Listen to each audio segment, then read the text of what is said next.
Hello guys, welcome back to my channel learning point. तो आज का हमारा टॉपिक है old man and the sea, जिसको लिखा है अर्नेस्ट हेमिंग्वे। एक कहावत है इंग्लिश में, a man can be destroyed but not defeated. ये कहानी हमें इसी कहावत को सच करते हुए दिखाई देती है। ये बहुत ही कमाल की नावल है। मैं आपको अच्छे से अच्छे तरीके से इसे समझाने की कोशिश करूँगी। तो दोस्तों, ये जो कहानी है ये 5 दिन की कहानी है, 5 डेज़ की। सेंटियागो नाम का एक बूढ़ा मछुआरा था। वो मछली पकड़ने का काम करता था और आज 84 दिन हो गए इसने एक भी मछली नहीं पकड़ी। 40 दिन तक तो मैरिलिन नाम का एक लड़का इसके साथ था, लेकिन फिर उसके पेरेंट्स ने कहा कि इस बूढ़े का साथ छोड़ो और जाकर किसी और मछुआरे के साथ काम करो। लेकिन फिर भी मैरिलिन को जब भी मौका मिलता है वो बूढ़े सेंटियागो की मदद करने के लिए उसके पास आ जाता था। जैसे सेंटियागो को खाली डोंगी को किनारे पर लगाने के लिए किसी की मदद की ज़रूरत होती थी, तो ये मैरिलिन सबसे पहले जाके उसकी मदद करता था। दोस्ती बहुत अच्छी थी बूढ़े मछुआरे से। सेंटियागो ने ज़िंदगी भर यही काम किया था, इसी वजह से इसके चेहरे पर झुर्रियाँ और इसके हाथों में ज़ख्म था। ये बूढ़ा भले ही हो चुका था, लेकिन इसकी आंखों में अभी भी चमक थी। इसकी आंखें समंदर की तरह बिल्कुल नीली। 84वां दिन बेकार निकलने के बाद मैरिलिन ने इसकी मदद की नाव को किनारे लगाने पर। बोला, मैंने लकी बोर्ड पर काम करके थोड़ा पैसा जोड़ लिया है, मैं फिर से आपके साथ काम कर सकता हूँ। वो बोला, मैं खुद नहीं गया था उस बोर्ड, मेरे फादर ने मुझे मजबूर किया था। सेंटियागो बोला, इसकी कोई ज़रूरत नहीं है, तुम वहीं रहो। दोस्तों, इन दोनों को यकीन था कि एक न एक दिन उन दोनों की किस्मत ज़रूर खुलेगी। तो वहाँ एक शराब खाना था, वो दोनों वहाँ गए। कैरोलिन ने उससे पूछा, बियर पियोगे? दूसरे मछुआरे सेंटियागो का मजाक उड़ाते थे, लेकिन ये आदमी हमेशा बूढ़े आदमी की मदद करता था और उसके साथ रहता था। उस वक्त को याद करता है जब ये छोटा था, 5 साल का, तब इसने ज्वाइन किया था सेंटियागो। आज भी ये उस बूढ़े की मदद करना चाहता है, लेकिन उसमें उसकी सेल्फ रिस्पेक्ट बीच में आ जाती है, सेंटियागो की। बियर पीते वक्त सेंटियागो मैरिलिन से बोला कि कल मैं समंदर के बीच में जाऊँगा। और ये बड़ा रिस्की काम था, क्योंकि अगर उस वक्त उसे बीच समंदर में कुछ हो जाता है तो वहाँ उसकी मदद करने के लिए कोई नहीं आएगा। ये ख़त्म करने के बाद मैरिलिन ने इसकी मदद की, इसका सामान इसकी छोटी सी झोपड़ी में पहुँचाने के लिए। इस पूरी दुनिया में सेंटियागो अकेला था, इसके साथ कोई नहीं रहता था। जब ये अंदर गया तो उसने देखा कि दीवार पर 2 पेंटिंग लगी हुई हैं। एक पेंटिंग में जीसस का हार्ट था, शायद वो उसकी वाइफ की पेंटिंग थी। दूसरी पेंटिंग में एक सेंट थी, दोनों रिलीजियस पेंटिंग थी। उस दीवार पर कभी उसकी वाइफ की भी पेंटिंग टंगी होती थी, लेकिन आज नहीं थी, क्योंकि उसने शायद उसे उतार दिया था। क्योंकि वो जब भी उसको देखता था तो उसे महसूस होता था कि वो पूरी दुनिया में अकेला था। लेकिन उसकी वाइफ शायद बहुत रिलीजियस लेडी रही होगी, क्योंकि उसने अभी तक जीसस के हार्ट और सेंट की जो पोर्ट्रेट थी उसको संभाल के रखा था और दीवार पर लगाया हुआ था। वो दुनिया में बहुत अकेला था। हालांकि मैरिलिन था उसके साथ, लेकिन वो भी जानता था कि इसके कल का भी पता नहीं कल इसको खाना मिलेगा भी या नहीं। उसने मैरिलिन से पूछा, कुछ खाओगे? उसको पता था कि इसके पास कुछ खाने को तो होगा नहीं, तो उसने मना किया, लेकिन वो सो गया।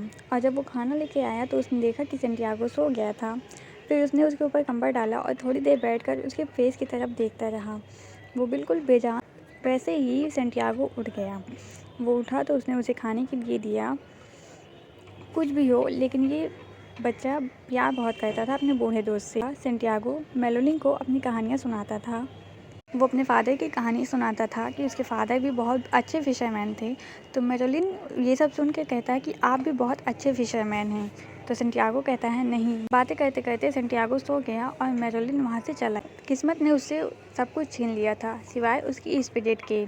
अगले दिन जब वो उठते ही जो सबसे पहला काम करता था, मैरिलिन के पास जाता था। तो जब वो गया तो मैरिलिन ने कॉफ़ी पीने के बाद उसका सामान बोट में चढ़ा दिया, नाव में उसका सामान डाल दिया और दोनों एक दूसरे को बेस्ट ऑफ लक बोलकर अपने अपने रास्ते को चले गए। जैसे ही ये समंदर में उतरा तो इसको पानी की उसके साथ एक और भी नाव उतरी थी, क्योंकि समंदर में तो सभी जाते हैं और जो जवान मछुआरे थे वो अपने आप को समंदर का बादशाह समझते थे। अगर ये बूढ़ा मछुआरा मर भी गया तो ये अकेले नहीं मरेगा, क्योंकि उसके पास एक पीढ़ी का एक्सपीरियंस है। ये मरेगा तो इसके साथ इसका एक्सपीरियंस भी मर जाएगा। इसे बहुत प्राउड है अपनी आँखों पर कि इसकी आँखों ने इतना दुख झेलने के बाद भी आज भी बहुत अच्छे से काम करती है और बहुत दूर तक देखती है। ये सब सोच रहा था तो इसकी नज़र पड़ती ही एक सी बर्ड पर, समंदर में उड़ने वाला एक पक्षी पर, जिसने अभी एक डाइव मारी थी पानी में और डॉल्फिन्स भी उसी की तरफ जा रही थी।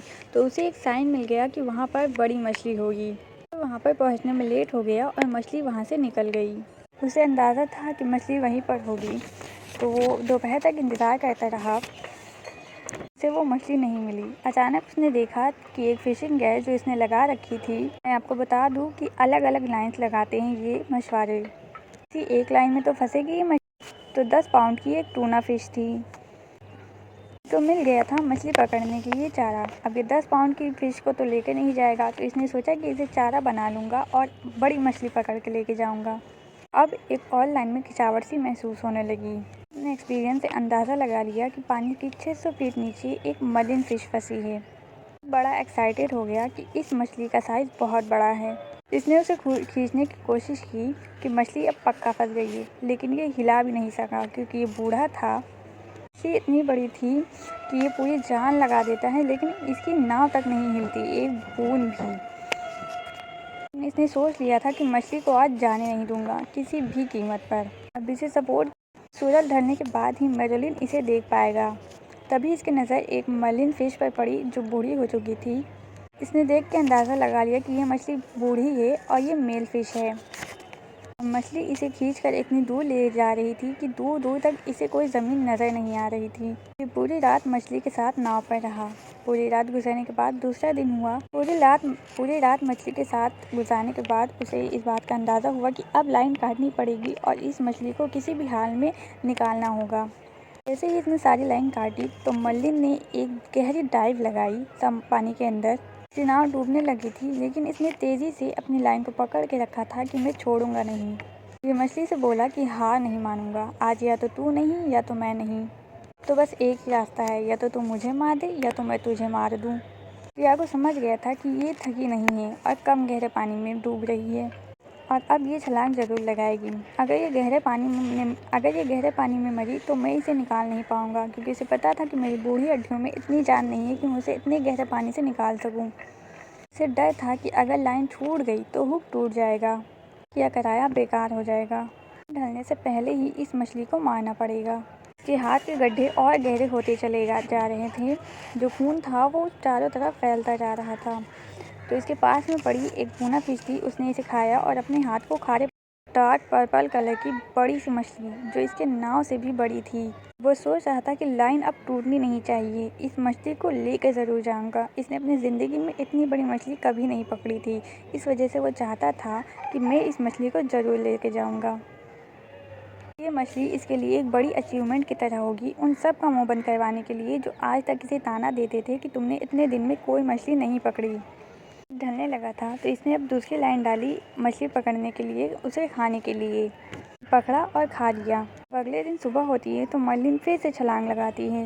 ये भूखा था, इसने तो खा लिया, लेकिन मर्लिन को भी तो भूख लगी थी।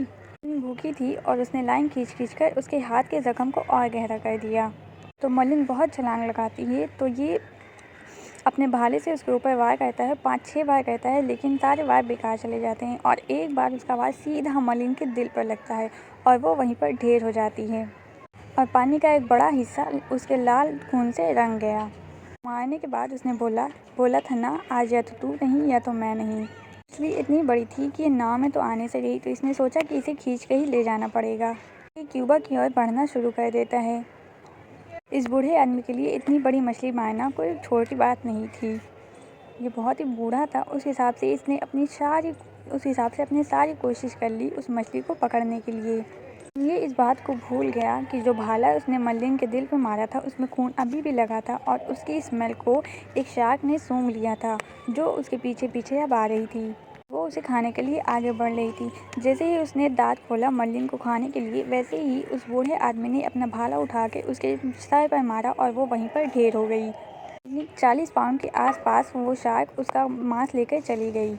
लेकिन दिक्कत ये थी कि वहाँ पर खून बहुत ज़्यादा बह चुका था। उन दोनों मछली का खून बहने का मतलब था कि और ज़्यादा शार्क आएंगी। पता था कि और शार्क आएंगी और वो उनसे मैं नहीं जीत सकती। एक इंसान को बर्बाद तो किया जा सकता है, लेकिन वो जब तक हार मानना नहीं चाहता उसे हराया नहीं जा सकता। ये लाइन बहुत ही फेमस है इस लिटरेचर की।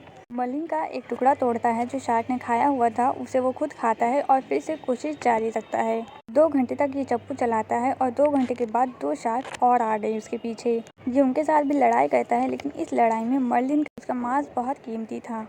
शाम हो गई और अंधेरा छा गया, रात के 10 बजे के करीब। लेकिन ये किनारे तक पहुंच पाता उससे पहले ही शार्क का एक बड़ा झुंड आ गया उस मछली को खाने के लिए। 1 हो 2 हो तो इंसान लड़ भी ले, लेकिन पूरे झुंड से कोई कैसे लड़े, और वो पहले लेकिन ये लड़ता रहा अपने चप्पू से, अपने हाथों से, और किनारे तक पहुंचते पहुंचते शार्क ने मर्लिन का सारा मांस खा लिया था। अब उसके पास बची थी सिर्फ हड्डियाँ, वो बेकार हड्डियाँ। आखिरकार ये ज़मीन पर पहुंचा और उतरा बची कुची हड्डियों को लेकर, जिसकी अब कोई कीमत नहीं थी। उसे खींचकर अपनी झोपड़ी के पास ले जाकर चुपचाप से जाकर सो गया। और चौथा दिन यहीं पर ख़त्म हो गया। 5वां दिन बहुत छोटा था। मैरिलिन आया अगली सुबह। उसे इस बात की तसल्ली थी कि बूढ़ा मरा नहीं है। वह जगाता है सेंटियागो को और उसके कटे हुए हाथों को देखकर रोने लगता है। उसकी झोपड़ी के बाहर बहुत सारे मछुआरे खड़े थे। वो देख रहे थे उस हड्डी को, उस बड़ी सी मछली की हड्डी को, जो आज तक वहाँ किसी ने नहीं देखा और ना किसी ने उस मछली को पकड़ा था। ये जीत थी सेंटियागो की, बहुत बड़ी जीत थी, बहुत बड़ी कामयाबी थी। उसका एक्सपीरियंस था जो कि उसने अपनी लाइफ में पहली बार किया था। मछली उन सब का मुंह बंद करवाने के लिए काफ़ी थी। ये मछली आज तक किसी को नहीं मिली थी, लेकिन ये बुढ़ा उसे लेकर आया था। क्यों? क्योंकि a man can be destroy but never defeated. तो दोस्तों, कैसी लगी आपको ये कहानी? आई होप कि आपको ये नॉवल पसंद आई है, तो मेरे चैनल को सब्सक्राइब कीजिएगा।